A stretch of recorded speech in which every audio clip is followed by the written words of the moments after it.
call this meeting to order. Please join me for the Pledge of Allegiance. I pledge allegiance to the flag of the United States of America and to the republic for which it stands, one nation, under God, indivisible, with liberty and justice for all. Now we'll observe a moment of silence.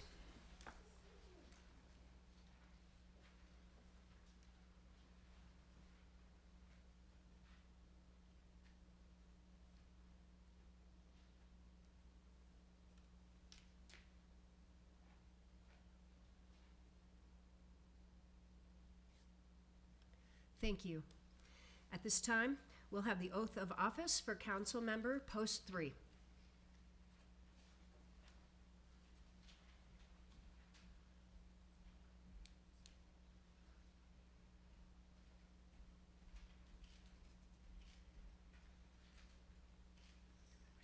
This way, right? Okay. You put your hand on the Bible. Oh, it's the left hand, right? Raise your right hand. Left, right hand. Put your right hand. I say your name. I, Clinton Holland, Do solemnly swear or affirm do solemnly swear or affirm that I will faithfully execute my duties of Council Member Post 3 I will faithfully execute my duties of Councilman Post 3 in the city of Peachtree City, Georgia. in the city of Peachtree City, Georgia. I will uphold my responsibilities I will uphold my responsibility with integrity, dedication, and diligence. I will uphold my duty with integrity, Dedication, dedication, and diligence. diligence. To serve our citizens to the best of my ability. To serve our citizens to the best of my ability. I will support and defend the Constitution of the United States of America, I will support and defend the Constitution of the United States of America, the Constitution of the State of Georgia, the Constitution of the State of Georgia, and the Charter of the City of Peachtree City. and the Charter of the City of Peachtree City. I do further swear that I am not the holder I do further swear that I am not the holder of any unaccounted for funds of any unaccounted for funds for public money for public money due this state or any political subdivision due this state or any political subdivision or authority thereof, or authority thereof, that I am not the holder of any office that I am not the holder of any office or trust Or- under the government of the or United trust States under the government of the United States or other state or other states or any foreign state or any foreign states, which by the laws of the state of Georgia which by the laws of the state of Georgia I am prohibited from holding, I am prohibited from holding, and that I am otherwise qualified to be a public officer and I am otherwise qualified to be a public officer according to the Constitution and laws of the state of Georgia, according to the Constitution and state laws of the state of Georgia. I duly affirm that I will act at all times I will duly affirm that I will act at all times in a manner befitting the trust and confidence in a manner befitting the trust and confidence placed in me by those I serve. placed in me by those I serve. I will take pride in all my endeavors I will take pride in all my endeavors, and will treat my subordinates, peers, and constituents with respect. and I will treat my peers, Subordinates. subordinates, and constituents with respect. So help me God. So help me God. Congratulations. Thank you.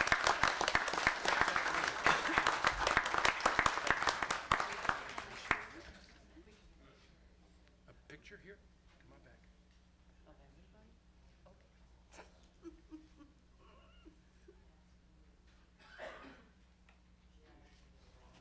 Thank you all for coming. And I need Thank you for I coming. need your signature.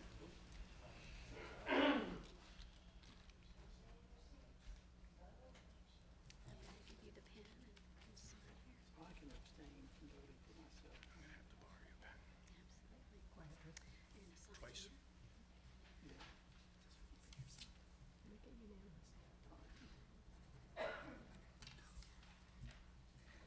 Fixing it.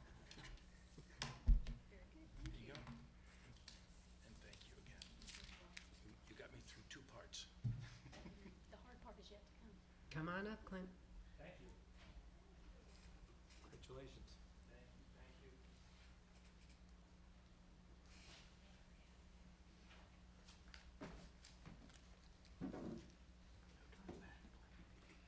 No time back. I know. All right. Agenda item number 5, election of office for Mayor Pro Tem. Can I get a nomination for 2023? Madam Mayor, with pleasure, I would nominate my friend Phil Prebor after 7 years to be the Mayor Pro Tem. Second. I have a motion and a second. All in favor say aye. Aye. All opposed? Congratulations and thank you, Mr. Prebor.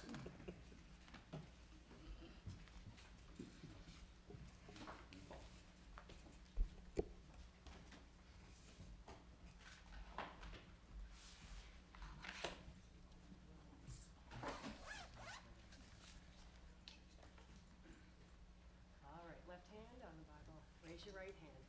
I state your name.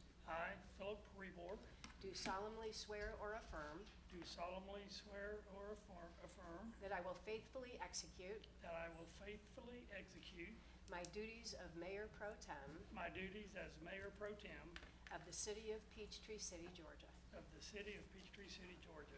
I will uphold my responsibilities I will uphold my responsibilities with integrity, with integrity, dedication, and diligence dedication, and diligence to serve our citizens to serve our citizens to the best of my ability. to the best of my ability. I will support and defend I will support and defend the Constitution of the United States of America, the Constitution of the United States of America, the Constitution of the State of Georgia, the Constitution of the State of Georgia, and the Charter of the City of Peachtree City. and the Charter of the City of Peachtree City. I do further swear I do further swear that I am not the holder that I am not the holder of any unaccounted for public money of any unaccounted for public money due this state due this state or any political subdivision or any political subdivision or authority thereof, or authority thereof, that I am not the holder that I am not the holder of any office or trust of any office or trust under the government of the United States, under the government of the United States,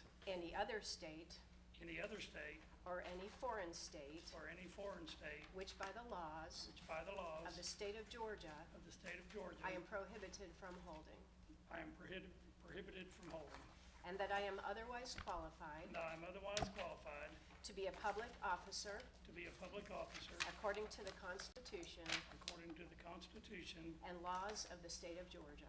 and laws of the state of Georgia. I duly affirm I duly affirm that I will act at all times that I will act at all times in a manner befitting in a manner befitting the trust and confidence the trust and confidence placed in me placed in me by those I serve. by those I serve. I will take pride I will take pride in all my endeavors in all my endeavors and will treat my subordinates, and will treat my subordinates, peers, and constituents peers, and constituents with respect. with respect. So help me.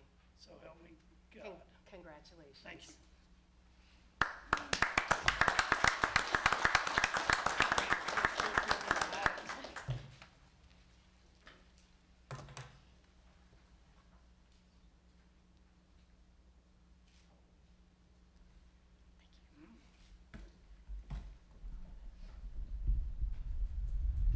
Congratulations, Phil.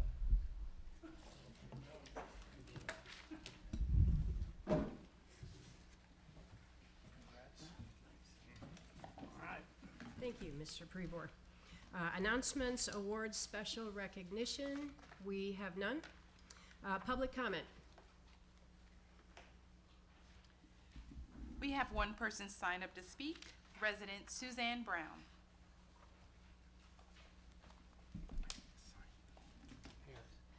Just for the record, my name is Suzanne Brown, I live in Crescent Oak, and I asked Frank to pass you each a copy of what I'm gonna read because there's a chart in it that I really think explains what I'm talking about.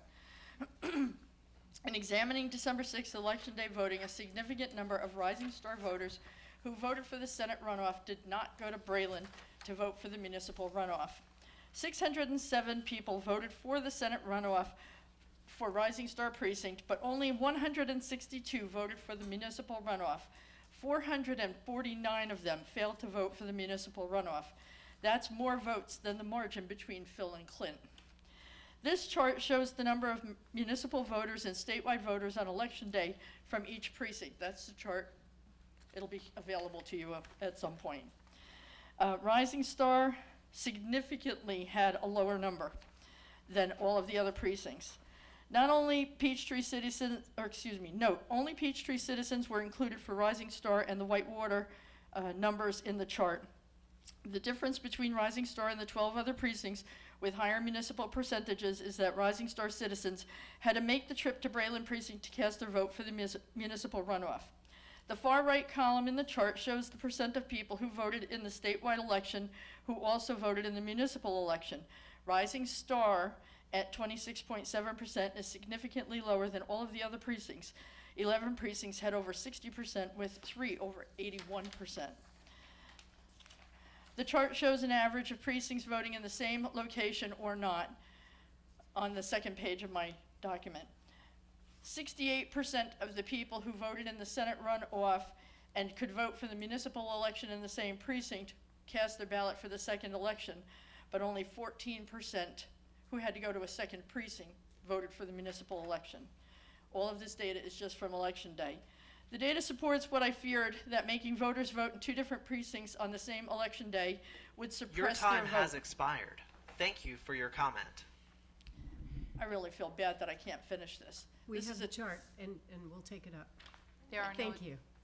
there are no additional individuals signed up for comment. I didn't hear what you just said.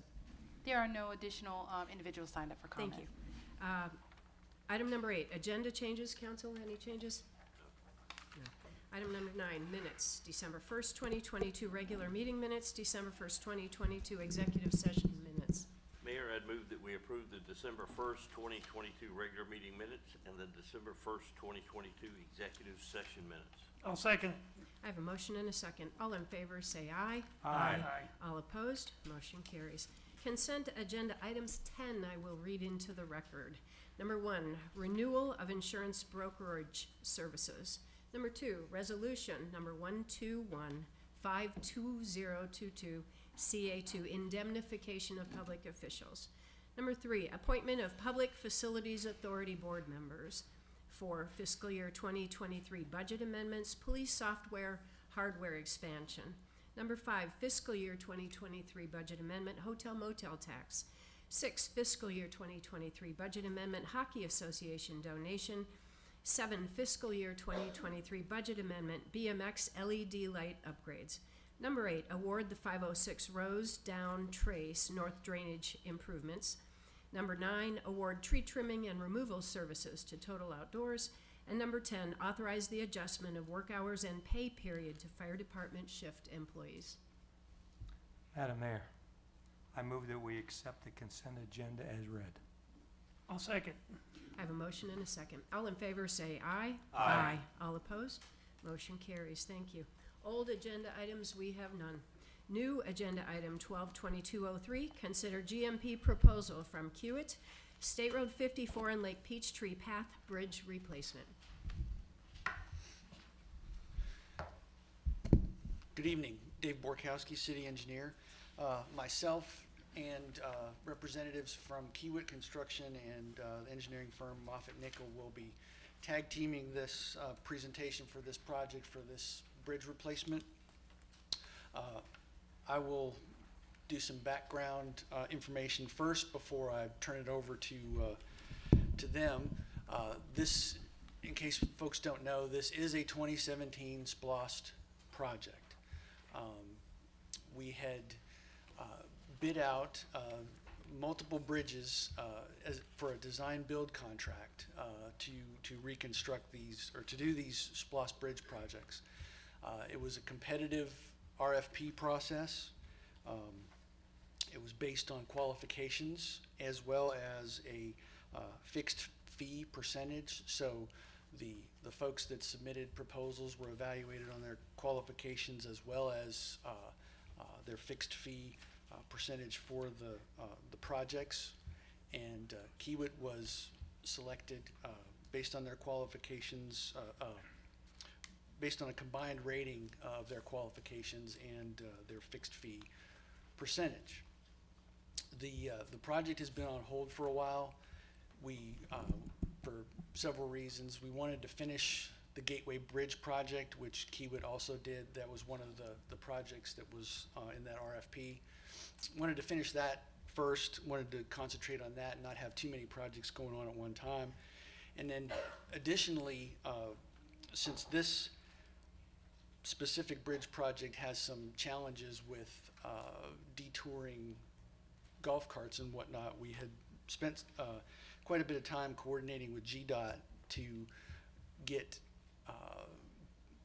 them on board to the idea of letting us put the detour in the shoulder of 54 with certain adequate, concrete barriers and whatnot and protection. And we did get them to agree to that idea.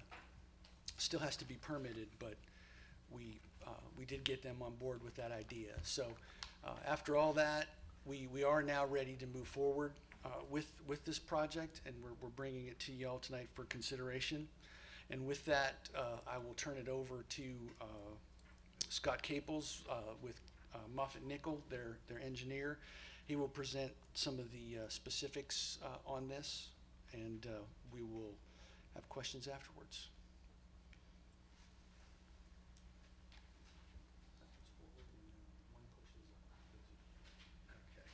Thank you, and tell us thank you, and tell us your name again, please. Hi, I'm Scott Caples. I'm the engineer with Moffitt Nickel, and we are teamed up with Kiewit, working with them on this project. Just a little information on the existing structure. It was built back near 1990, so it's over 30 years old now.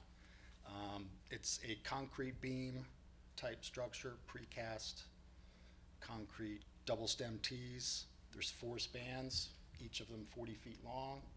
So for total structure length of 160 feet. And the key feature here is the width, which is only 7 feet wide, which is only good enough or wide enough for basically one-way travel for golf carts. The proposed structure, what we'd like to do, and obviously the primary goal is to widen it out, make it 12-foot clear so we can have two-way cart traffic, which is a safer structure. As I said, the existing structure is more than 30 years old, and the type of structure that it is, concrete precast beam elements, you can't widen those beams. So what we've recommended to Dave is to install a new superstructure using a steel truss, prefabricated steel truss, similar to a lot of the path structures around the city. So it'll have a similar look. It'll actually look very similar to the spillway structure there, at least the superstructure portion.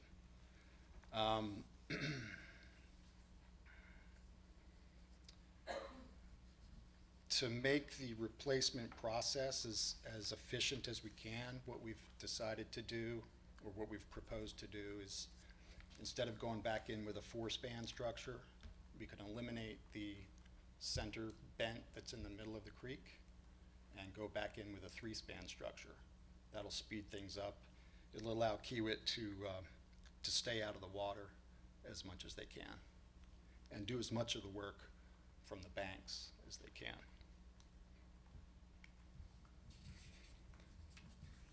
This is just a plan and elevation view of what we have proposed right now.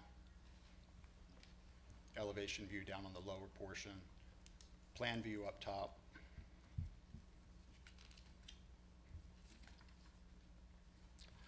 Now the challenge is, as you can imagine, and Dave brought up one of them, the existing State Route 54 bridge, which is right next to this bridge, does present some issues.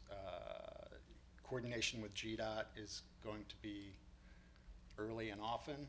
Dave has done some legwork up front to get them to buy into putting the golf carts up onto the eastbound shoulder while the construction is going on. We still have to permit that You have to go through the GDOT general office and get an encroachment permit to do that.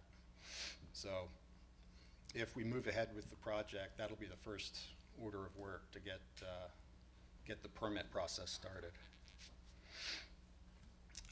Except for some possible short-term closures on the path, the intent is to keep the path open at all times. If we do have to close it, they would be short-term, and they may be for things like pile driving that perhaps can't be done at night.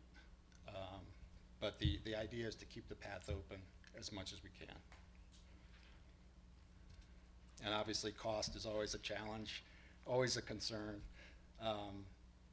The idea with this proposal is so Kiewit can get in there and get out as quickly as they can, and stay out of the water as much as they can. Want to go over some of the budget?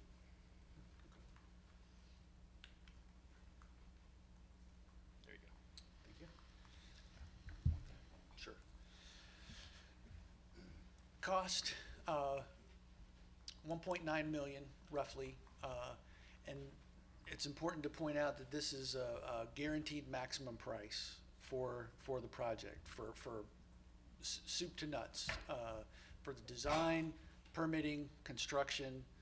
That is your, if you're buying a car, that's the out the door price. We currently have funding, as I said, this is a SPLOST project. There's adequate funding in there for this.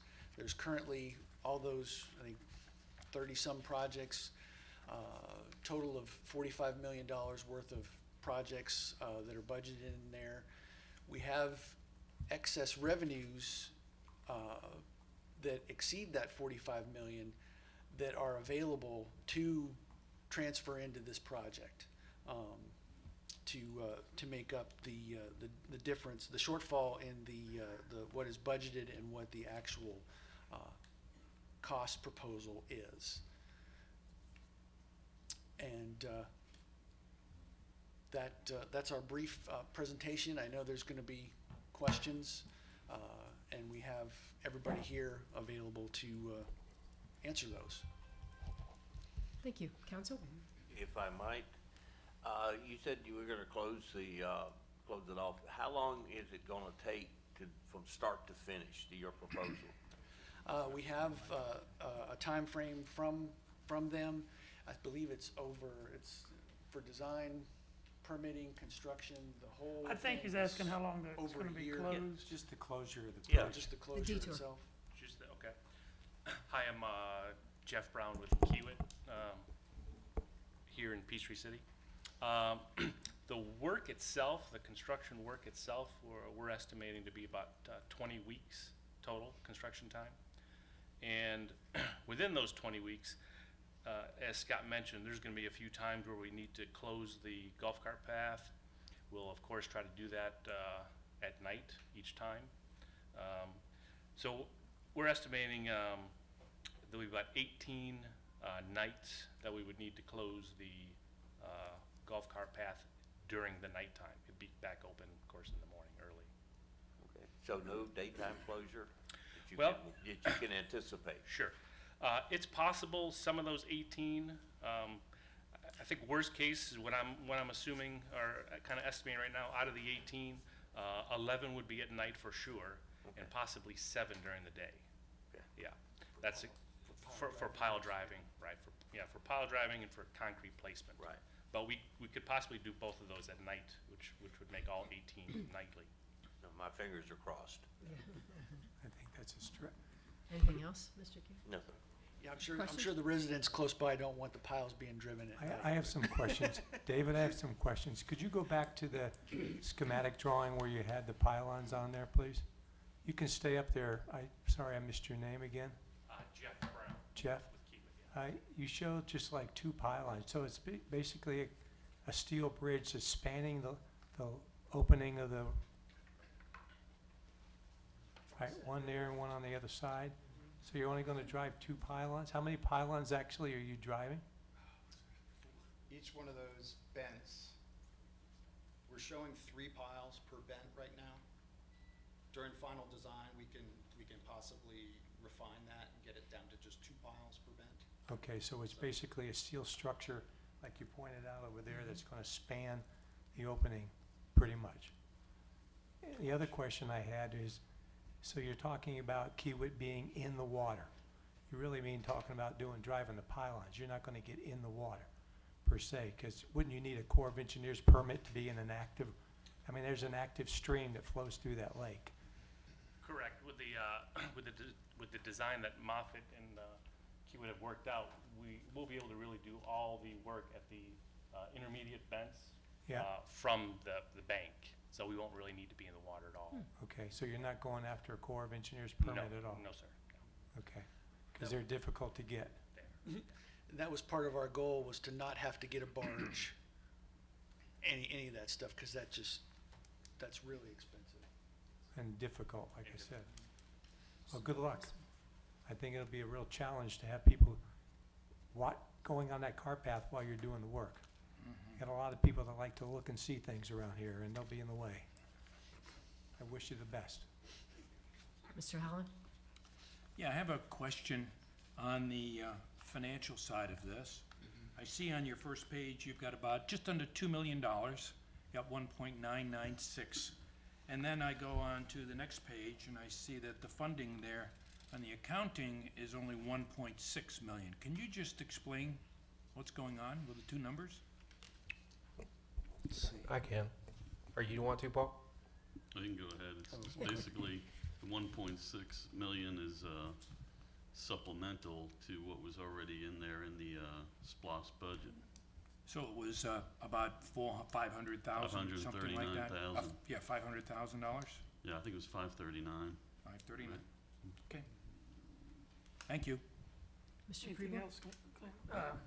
So, when I met with our city manager this week, I had a few questions, and he successfully answered them, and I appreciate that. One of them was, with the style of the bridge, there were 2 different styles, and maybe this one was costing a little bit more. Justin, did you get an opportunity to, what that difference is? I think the bridge is a small portion of the 1 point. Yeah, I actually emailed back and forth with Mr. Caples, with Scott, about the pricing, and is there a difference if we went with a higher truss. And he actually does believe this is cheaper than going higher, because just the material cost and all of that, if you went with the higher design, it would actually come out higher on price. Okay. So, Scott, do you want to reiterate that? You believe this is the most cost-effective design for that? Yeah. As well as aesthetics and cost, it kind of matches both? Exactly. Aesthetics, it matches the site very well. And very early on, we talked to Dave about keeping it, low profile. We didn't want to have the top of the truss sitting up above, really much higher than what the timber railing is right now, today. The only reason to go to a taller truss is if you want to get rid of 4 spans and make it a single span. And then you're talking a truss 10, 12 feet tall. I don't think anybody was interested in doing that, having a truss that large sitting right next to State Route 54. So I mean, my thing was, they were talking about the view, what was the cost difference? I don't think there would be any cost difference. Keeping the spans relatively short like this, this low profile type of truss is pretty cost effective. Okay, more so than if you got rid of the pilings and spanned the whole. Yeah, a much larger truss, much heavier. You would have to have much larger cranes to just get it out to the site, lift it up, and set the thing in place. It would be Difficult. much more of a process. Okay, thank you. Yeah. Of course, I like the part that it could be less. This is a not to exceed price, which is good to hear. On another bridge that we had talked about in years past, the pilings, how deep have these been engineered? How deep Because we ran into, like, had to go down to like 75 feet on another location. So how deep are these going? On this structure, we had the benefit of data from the State Route 54 bridge, and we know how deep those piles were driven. So we don't expect these piles to be much deeper than 40 feet, 45 Okay. feet. I have no further questions. Okay, Mr. Howland? Yes, I have a question on the pilings that are gonna be driven in, for the bridge. Are they going to be made of any special materials because of the type of water that we have here, or are they gonna be more encased style of pilings going in? We don't show them as encased right now. They're steel H piles, similar to what's on the State Route 54 bridge. The 54 bridge does have some concrete encasement. We can probably get away with not doing concrete encasement. We can do a protective coating, perhaps, from the water line down, so. Is that something that's in the proposal, or is that something you're suggesting now? That,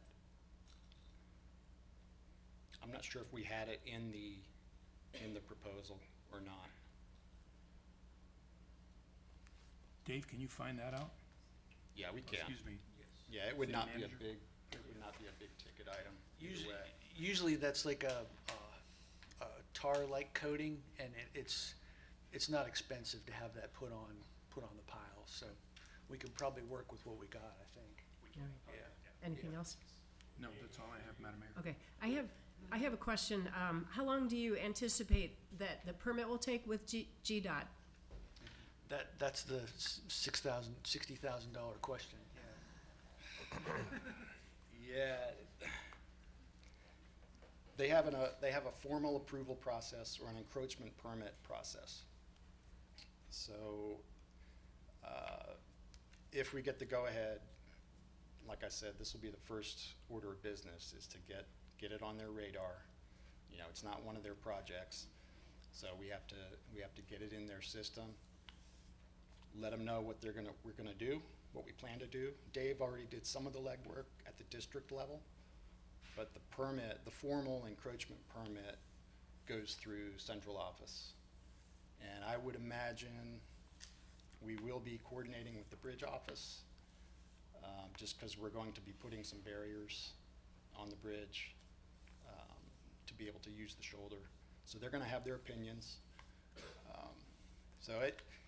They'll make some suggestions to you, I'm sure. Oh, yeah. Yeah. I don't know if I would even venture a guess. Okay, on all right, that's fair. duration. That's fair. I appreciate it. And the last question I have is elevation. Currently, if I go out there and put my hand on that wood handrail that you mentioned, how different will the elevation be ultimately? Within a few inches. Okay, wonderful. Any other questions or concerns? All right, can I get a motion? Madam Mayor, I move, this is under new agenda item 12-2203. Consider the GMP proposal from Kiewit, State Route Highway 54 and Lake Peachtree Path Bridge replacement. I move to accept their proposal. And approve the And attached not to budget amendment. exceed And the cost not to exceed $1,000,000. 1.66, $1,000,000. 1.96, 996. 996, 693. Correct. Thank you, former Mayor Pro Tem. Got it. Former. Can I get a second? I'll second it. I have a motion and a second. Any further discussion? All in favor say aye. Aye. All opposed? Motion carries. Thank you. Thank you. New agenda item 12-2204. Consider findings of hearing officer and ethics complaint. I'm going to recuse myself. All right.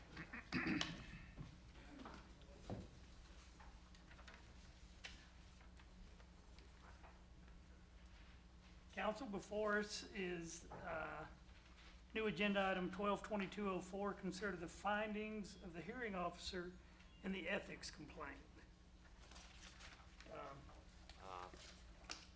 Mayor Pro Tem, what we have to do here is, we have to vote to whether or not we're going to accept the findings. And those findings, we can accept them, or two, we can accept the fact and reject the recommendation. and it substitute our own discipline, or by a supermajority vote, we can reject the findings and the recommendation and either dismiss the complaint or conduct a hearing to determine the findings and recommendations. And the findings were, the complaint was not filed in accordance with the requirements of section 6273D and E, and the complaint is not justified. So I would make a motion to accept the findings of the investigating officer. I'd like to make a comment when you're. Let's go ahead and get a second, and I'll ask for comments. I'll second that, but I do have a comment. I'd like to hear the comments. All right. Mayor Pro Tem, like all of us on the dais tonight, I have read the hearing officer's summary several times. I'm saying this to the council and to the citizens, and was initially concerned that the citizens that do not take the time to download the entire file and to read that would be swayed to consider that we were whitewashing something. I would like to make it very clear that I do not believe that's the case. While it's true that the hearing officer, as a matter of principle, did state and point out several errors in the submittal, such as the complainant did not submit a sworn statement affidavit form that used the incorrect state law in her justification for the complaint. Nonetheless, he quickly proceeded, in my opinion, to review the complaint and to perform an investigation on his own with the data that he collected as well. I therefore believe he drew a conclusion based on the facts that he had and on his investigation that he determined, and as the law that was written that he cited. Any citizen has the right to challenge any of us that sit as your elected officials. While you do not have to hire an attorney, obtaining some legal advice would be highly recommended for your own peace of mind and to make sure that your complaints cover all the bases required by law. My statement. Well, vote, when you ask for a vote, I'll give you my vote. Are you asking Mr. for? Holland, were you gonna? Yes, thank you, Mayor Pro Tem. Since this is my first meeting as a city council member, and this ethics complaint is a serious matter, I felt it necessary to write my thoughts down for the official record, and I'll be happy to give a copy of this to the city clerk for inclusion in these minutes. The questions and concerns surrounding this ethics complaint and subsequent legal response before us centers around full disclosure. I live by my principles of honesty and of openness, and I campaign on personal transparency along with the need for transparency in government. Today's my first test for that transparency, and I want to disclose to the citizens, the citizen who filed that complaint against Mayor Leonard was Suzanne Brown. I think everyone knows that. She did make two contributions to my political campaign a month or so after she issued the official ethics complaint against the mayor. Therefore, I choose to take the high road and stick to my core principles, not only for myself, but for the good governance of Peachtree City. I listen to our constituents who have made it very clear that they expect open, honest, and transparent government. So, I could easily recuse myself based on the above, but I felt it necessary to be true to my guiding principles and vote my conscience when asked. Thank you, Mayor Pro Tem. Mayor Pro Tem, if we can please have Councilmember King restate his motion. Then I will withdraw the first one. No, just restate the Okay. motion. I would move that we accept the recommendations of the investigating officer that the complaint, or the ethics complaint, be dismissed. I seconded that. Thank you. Mr. Meeker, on the findings, The one is not filed, and then, and the second one, it says a complaint is not justified. Could you expand on that for us a little bit, please? Now, I mean, the report speaks for itself Okay, in terms of his conclusions, but, ultimately, that is up for this council to consider, and there's a motion on the floor to either accept that or choose the other alternative. okay, well, does anybody else have any other comments? All those in favor of dismissing part of the hearing officer's recommendation, say aye. Aye. All opposed? No. Motion carries 3-1. I guess, can we ask the mayor to come back?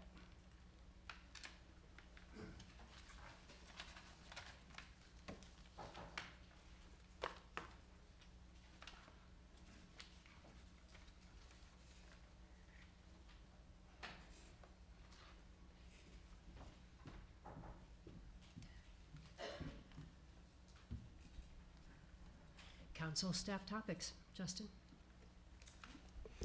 Yeah, first we have Mr. Borkowski coming back up to present design alternative concepts for the 5474 displaced left turn project.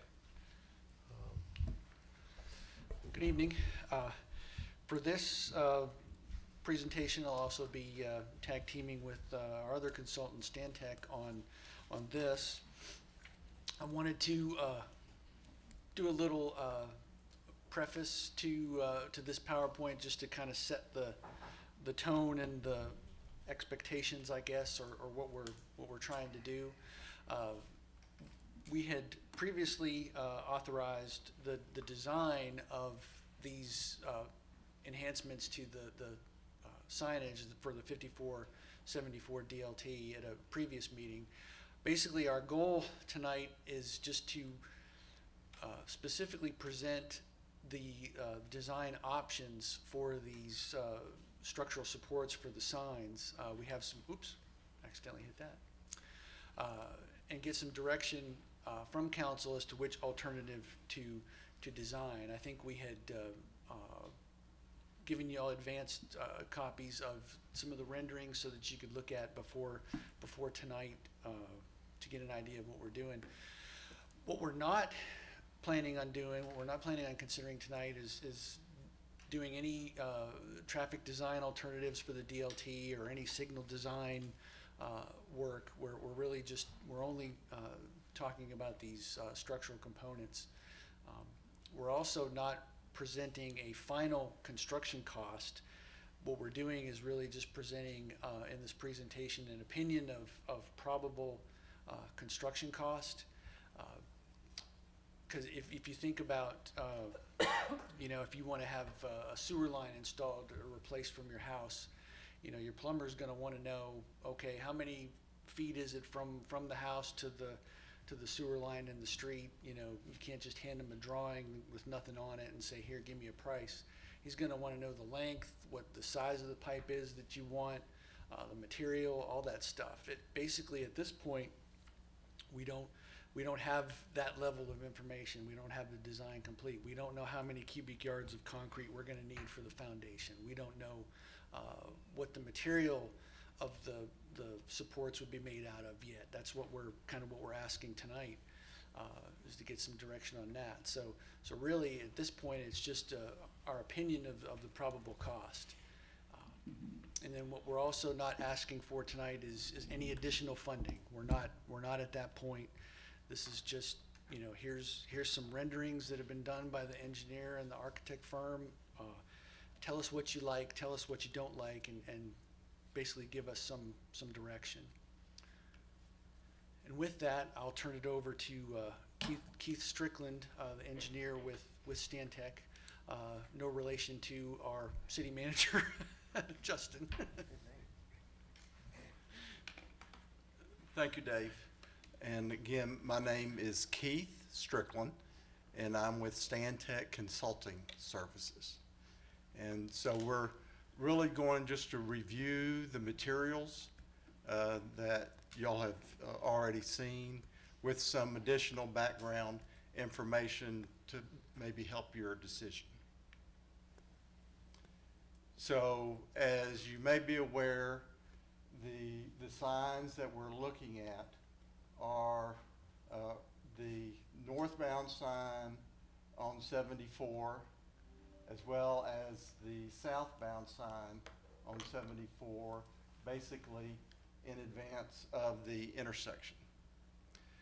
This is an example of a similar structure in Dawson County at a DLT that GDOT constructed, and this is the type of structure that is currently proposed in the construction documents. This is actually a 100-foot span structure.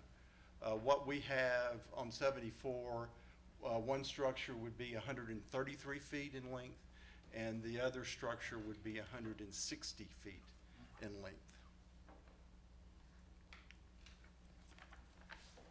This is actually a signal structure that was constructed for another displaced left turn intersection.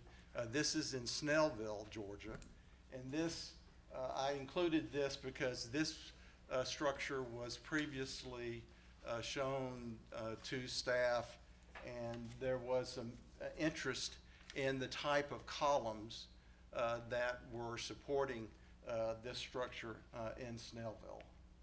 And then this is just some close-up views of that structure. The next slide is, as you've seen, the three design concepts that we are showing, and these are just different variations of truss structures. They all have the same column type support design, so really the variations are the types of structures that are supporting the signs. So the first concept is actually just a typical Pratt truss structure, which is very similar to most of your golf cart path structures in the city, as well as those that are very close to the intersection that we're redesigning on 54 and 74. And also, excuse me for interrupting. Can you tell me the length of the spans? This span, this is the 133-foot Okay. span. And so this is a rendering of the northbound approach.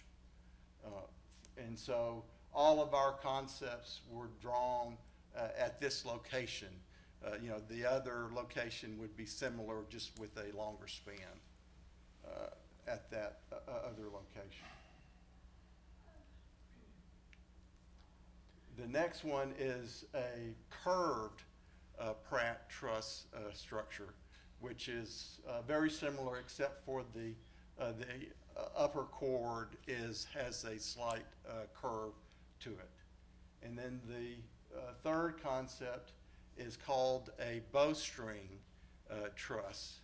And so this is definitely a cleaner type of truss, but it doesn't mimic the golf cart structures like the other two do.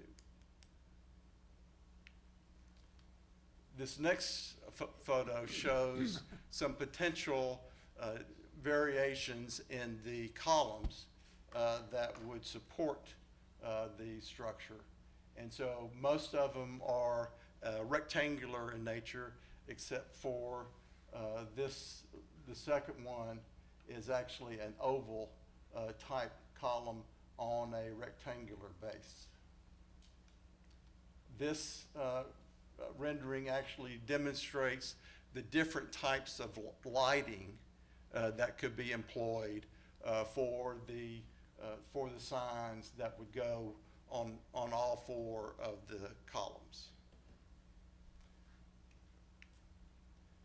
This next slide just shows the different types of materials that these represent. So for instance, this this first column, all right,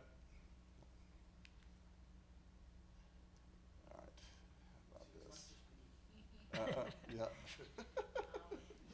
Okay, well, the first column from the left is actually a stamped concrete column with colored concrete. And then the same with the second and third columns, but the third column has the stone veneer base. Then the other three columns are brick veneer tops on top of a stone veneer base. And then also, these show the different types of toppings that could be used. The far right one is a glass dome. The next one to the left is a concrete pier, and then the other, there are two with just the flat concrete topping. So as far as Dave was mentioning, these are very rough costs. We will have more refined costs when we finish the preliminary design, once we have a preferred alternative identified. But I did want to show you that in the current GDOT cost estimate that Stantec prepared, the 145 and 170,000 were the costs that we estimated for the GDOT style structures. And then for the structure that we were showing in the concepts, we estimated an average of 300,000 per structure, or 600,000 for both structures for this, just for the steel trusses. And then the structural supports, 250,000 per structure. The architectural treatment, and that's actually the 120,000 per structure, is primarily the brick and stone veneer alternatives. That's would be an additional cost above the concrete structure. And then 50,000 per structure for lighting. And then there's a need for utility relocation on the northbound structure, because right now the GDOT sign, the support on the east side is as close as you can get to the Georgia Power overhead power lines. And it's right outside the clear zone of 74.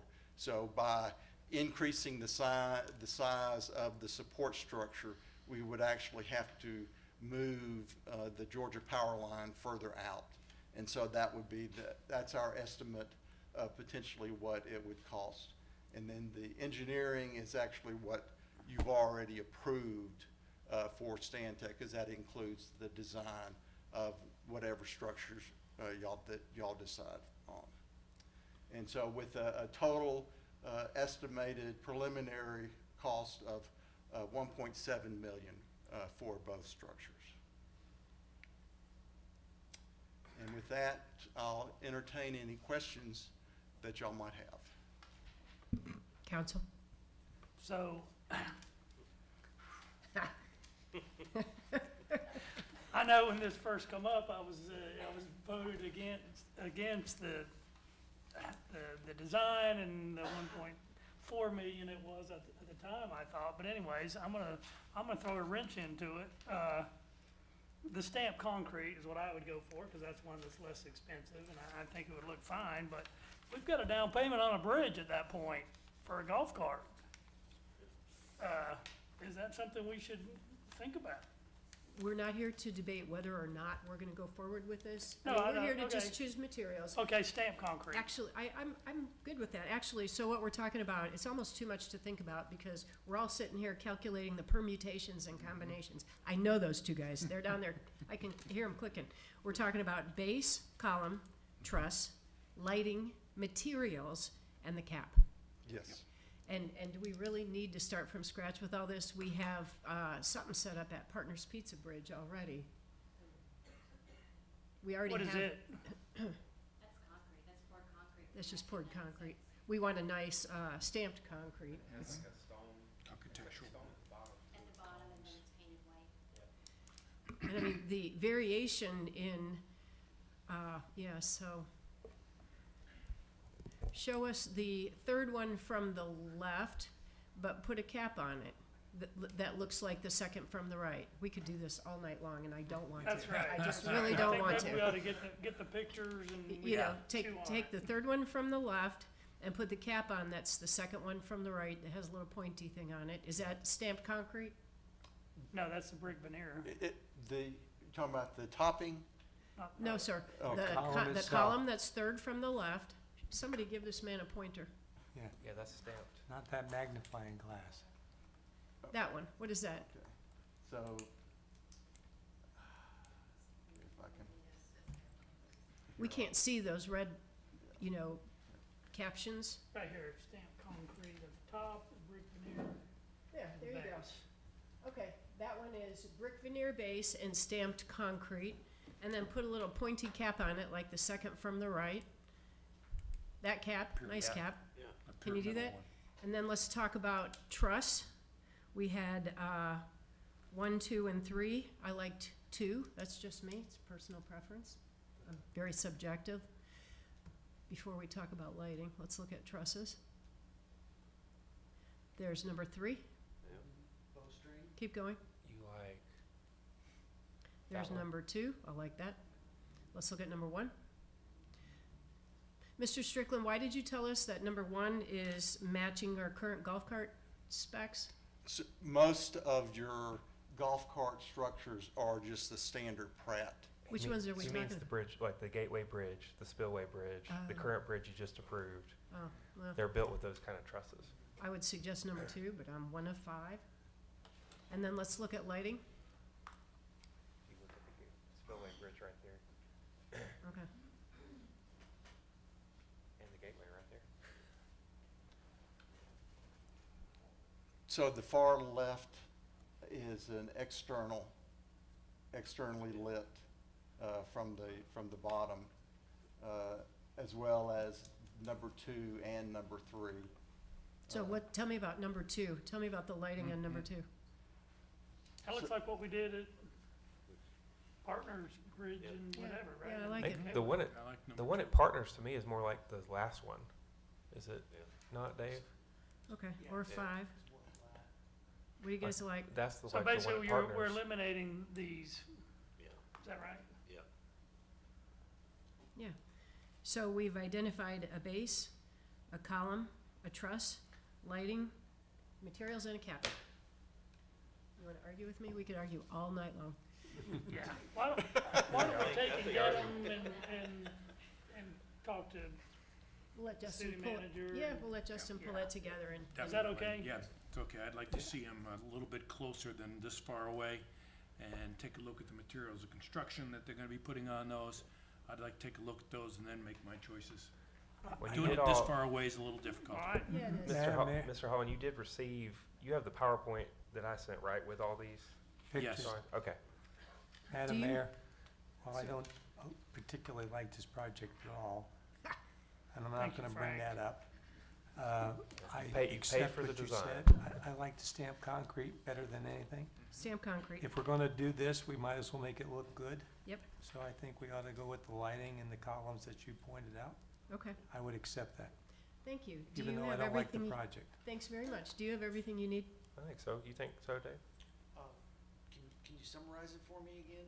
Well, I think the mayor summarized it. So we're going, go back to the No, are we daytime. going with that? Oh, wait, we I don't did know. 2 different things. What are Glenn we wants to doing? look at it I'd again, like to I look wanna at look it. at it again, and then now we're giving him direction. So the Okay, one wait a we're minute. gonna look at, and if there's anything at that time you just can't live with, then we'll change it. That's Yeah. okay. So, But let's let Justin have a chance to put something together as the Well, ma- next step. It's the third column, which is the stamped concrete, okay, right? third column with the with the fifth column's top. Yep. With the, Pointed cap, Pointed cap. yeah, with the cap. We've got a Uh, base on there. The, Stone veneer base or? Yep. Yep. Okay. the second truss, which would be the curved, Right. not the bowstring, but the curved Pratt. truss. And then for the lighting, we are looking at the sixth sign, right? Which those are all The kind of similar, one to the aren't far they? right. Yeah. Well, the one second from the right is shining down. Right. The Oh, yeah, we others want are it shining- backlit. Yeah, Like the the one at the others. far end is backlit, Yeah. I don't like the one shining down. Yeah, that's backlit. Is that the one you like? Yes. which that All right. matches the partners. Question on the lighting there, just a bit, and I'm not sure I like any of them, but I see number 2 seems to be, from the left, the second one over, that seems to be the most lit of all of them, not from the right, from the left. And that one seems to be the most lit. Now, maybe that's due to the fact that the concrete, the stamped concrete on there is white as opposed to the tan color, which may give that a little bit more visibility, being that it's white versus tan color. Just a, safety issue. And that's uplit, correct? It's uplit, yeah. And, Right. and that just happens to be a curved column. Correct, I see that. Yeah. Not sure I like the guy on the top of that, but I do like the curved, I do like that Mix curved and one. match. But the guy on top, no, thank you. Well, we do, you're not voting on this. This No, I is know. more of a No, general it's just direction. staff topics. But it's also, we got to give them something. And I did want to ask Keith, how we're kind of on a tight timeline as far as if getting this back to them to actually consider doing it, which would then, because GDOT's DLT project, we have to get it in, into their designs before the project begins. Yes, it's currently scheduled for letting in June. Right. Yeah. So I guess if they need a little bit more time to talk to me, when do you need me to, when is the final, I need something to design? Would it be possible to get an answer by next Wednesday?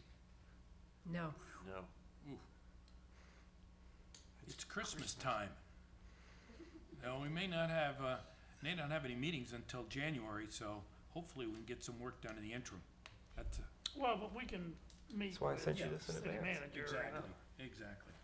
I think we can look at what Justin puts together from what we just said and come up with a consensus, and we can move forward. Okay. Okay. Yeah. Can you work with that? I can. All right. Anything else? So we're going for before next Wednesday? We'll work on I'm that. gonna try. I'm gonna send you Do something. the best we can. All All right. right. Moving on. Thank you All very right. much. Thank you. Interesting. Council staff topics, number 2, rezoning of properties at or near the intersection of Highway 74 South and Crosstown Drive from industrial to commercial to align zoning with current uses.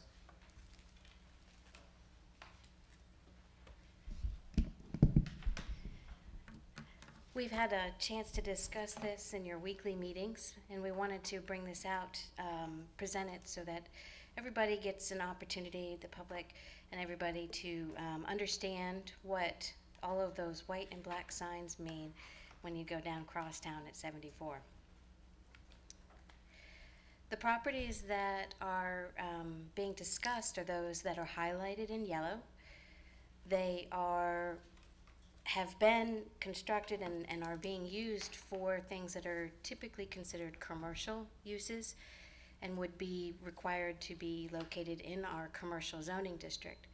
The reason that they are there in industrial zoning districts is because before 2008, our industrial, we interpreted our industrial zoning ordinance that accessory uses meant anything that an industrial user might need, such as a fast food restaurant or a hotel.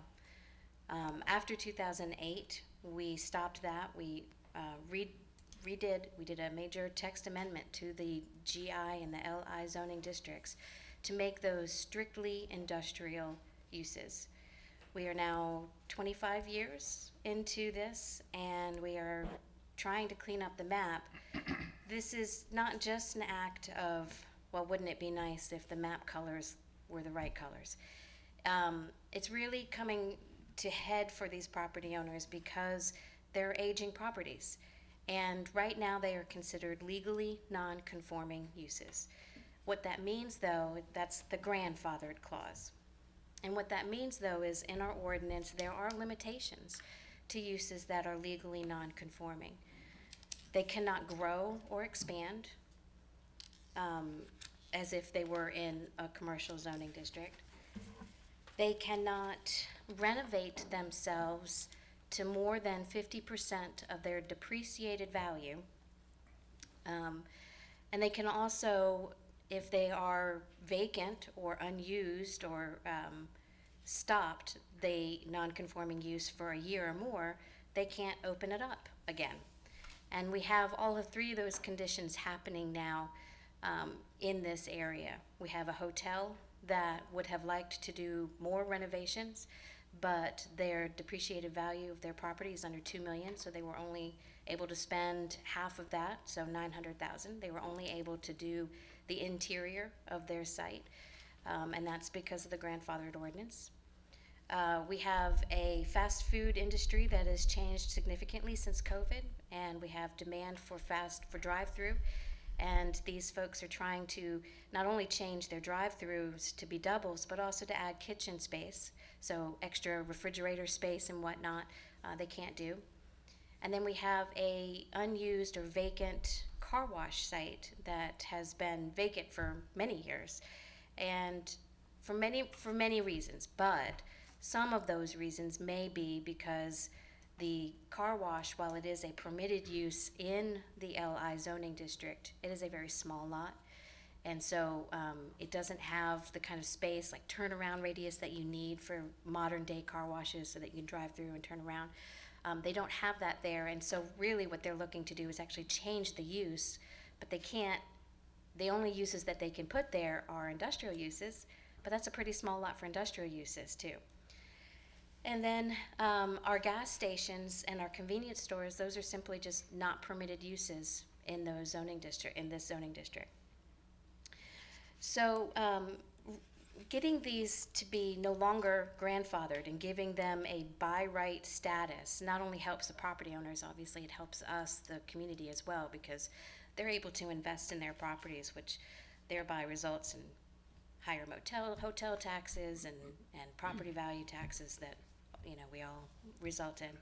So this was initiated. It was heard by the Planning Commission last Monday. Tonight's meeting is not a public hearing. We will hold that official public hearing on January 19th, but we did want to get this in front of you guys so that everybody had an opportunity to sort of noodle on this, as I like to say. Think about it, think it through.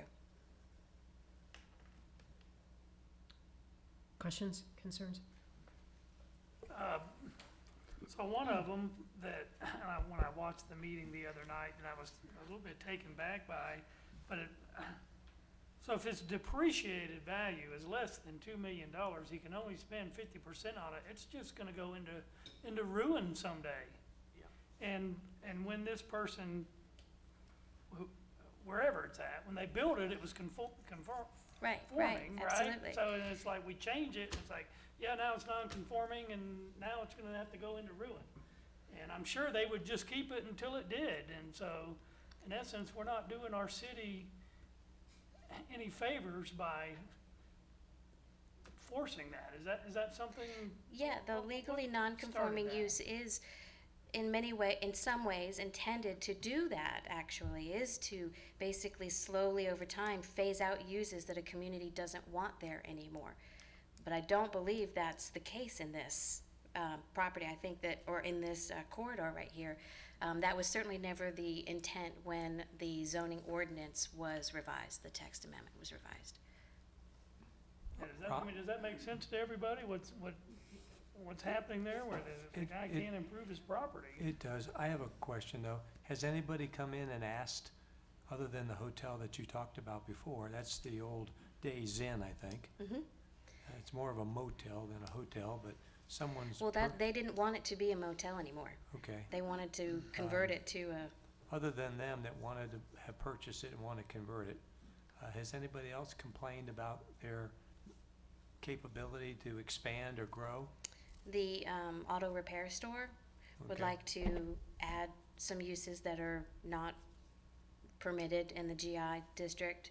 And we have been approached by somebody who was interested in purchasing the gas station, I keep calling it that, I'm sorry, the car wash site in order to do a golf cart sales center, but that's not a permitted use in the industrial So district. can't these people come in and ask for a rezoning? They sure could.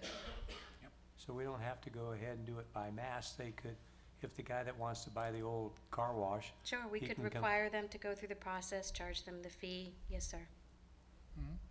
But I mean, that's the normal process. Come in and get it rezoned if you want to buy a piece of property. Well, it's the normal process when somebody wants to change a use, but it's not necessarily a normal process when a text ordinance that was initiated by council resulted in a change in their conformity.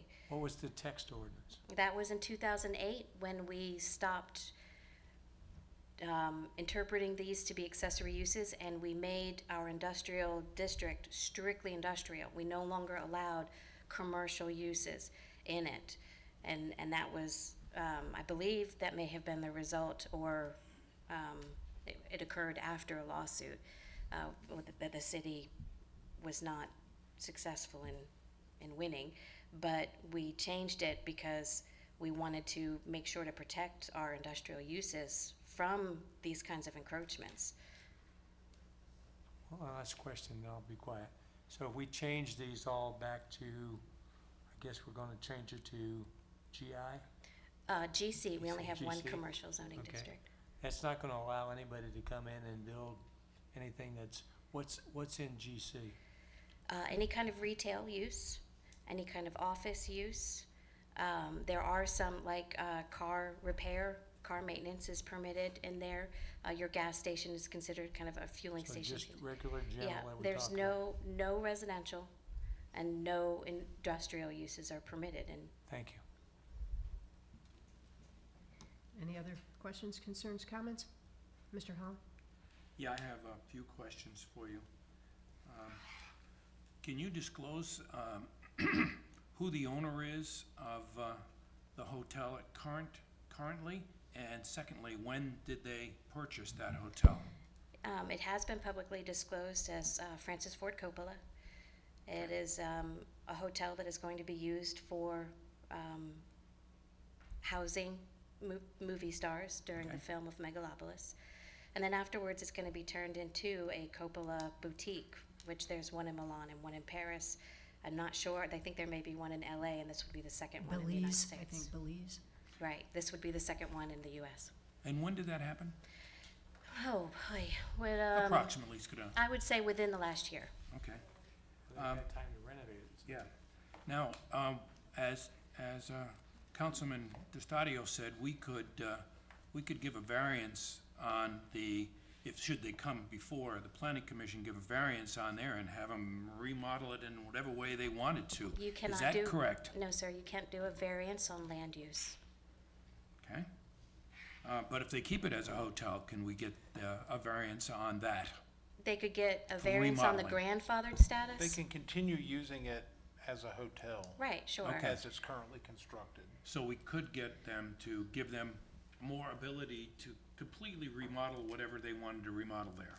I think there are some limitations. I'd have to pull up the non-conforming use. Within the non-conforming, it's the That's the 50% depreciation, but if it's conforming, there's no limit to what they could Okay, invest. so if it's conforming to making it still a hotel, then there's Right. no limit. If it's rezoned to GC. If it's rezoned, okay. On the rezoning itself, if you go to general commercial, which you said is GC, mixed use or urban sir. mixed use, or any of those types of styles available in that? No, Without sir. obviously some type of variance? Okay, so no residential there, it's strictly commercial, Correct. okay? And what do you predict the types of uses that would go in there based on what you've discussed with people buying it? I heard, a cart dealership was maybe looking. What happened to that? I couldn't speak between the private contract. I don't know what happened. Okay, between nothing those came two across parties. your desk on that? Sorry? Nothing came across your desk on that? Not that no, we're not Okay. aware of what happened there. Okay. But what I would predict is that they would continue to operate. You might see a coffee store go in that couldn't go in right now. But I don't see any major changes occurring other than those properties being able to maintain the way they are currently used and be able to invest and grow in them. What would be, one last question, Madam Mayor, what would be the downside for the city, in your opinion, if we rezone them all to GC? What could possibly happen to the city in that area? Because it's an industrial area, now we're gonna say, let's put commercial in there. But if What could commercial's happen? there, Yeah. so Yeah, I know it's there, but we're gonna zone it commercial. I don't see, my crystal ball is pretty fuzzy as any kind of negative things that could occur Okay. for the city, for the general public. Now, along the same lines, what if industrial was to say, hey, I wanna put a. There is no height limit in the industrial zoning Right, district. I wanna take and put, I don't know, a refinery there, right? The And littlest that- refinery. And it could go there, like today, they could cobble those together in theory. 5 There- stories high? Or more, I mean, as long as the fire marshal can get that arm up there, they can go as tall as they need. I mean, our certainteed is over 100 feet tall. I mean, it's a small lot, so I don't wanna use, scaremongering to. Right. The size of the lot does limit it. We're not gonna see a refinery, but you might see, I mean, you could see anything. You could see a salvage yard, go in there. And this is, in my opinion, one of the gateways into the south side of our city. And I'm not sure that that's the kind of use that we would want to be right in our, gateway. Madam Mayor, one final comment. Sure. I appreciate the answers you gave and the honesty you gave, and I really, I was afraid it was going to be turned into some type of residential or mixed use or business with apartments above it and that kind of stuff, and you've allayed those fears, so I don't have any further questions. Thank you. Mr. Prigler? Yeah, just one more thing. So how could we make it so this person could remodel their motel?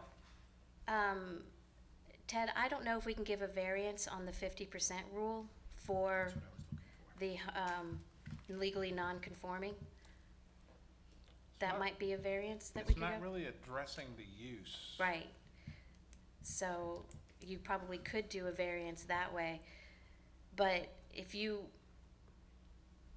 really wanted to do this the cleanest way, it is through rezoning. Ted, what do you, I I'm can't, gonna have to look at the non-conforming. oh, 906, is it? Somebody's got my back there. I mean, when somebody wants to invest in our community, No kidding. we need to promote it. Yes. Amen. But they can do that by going down and ask for rezoning. Yep. Well, that's what, Well, I think that by taking those six lots, if you will, or the commercial, they're all commercial entities with the exception of the vacant one that was. Yeah. And by rezoning it here or with, currently at GC, we've eliminated a lot of the negatives that could happen. Yeah. And, I just don't see industrial coming into that one spot, the car wash. So, to me, I use the term cleanup, it's just permanentizing or making permanent a commercial area that really doesn't need to change. So, to me, going ahead with this, I would be in favor of it. yeah. Yeah, agreed. And we'll have an opportunity, again, we'll be bringing this to you on the January 9th public hearing. 19th. All right. 19th, Yeah. sorry, 19th. Yeah, I was gonna say, you're not Thank you. voting tonight, it's coming back January 19th for All the right. official public hearing. All right, thank you. Thanks very much. Do we have executive session? Yes, Mayor, we do. We need to discuss real estate and pending or threatened litigation. Mayor, I would move that we adjourn to executive session for pending and threatened litigation and real estate. I'll second. I have a motion and a second. All in favor, say aye. Aye. All opposed? Motion carries.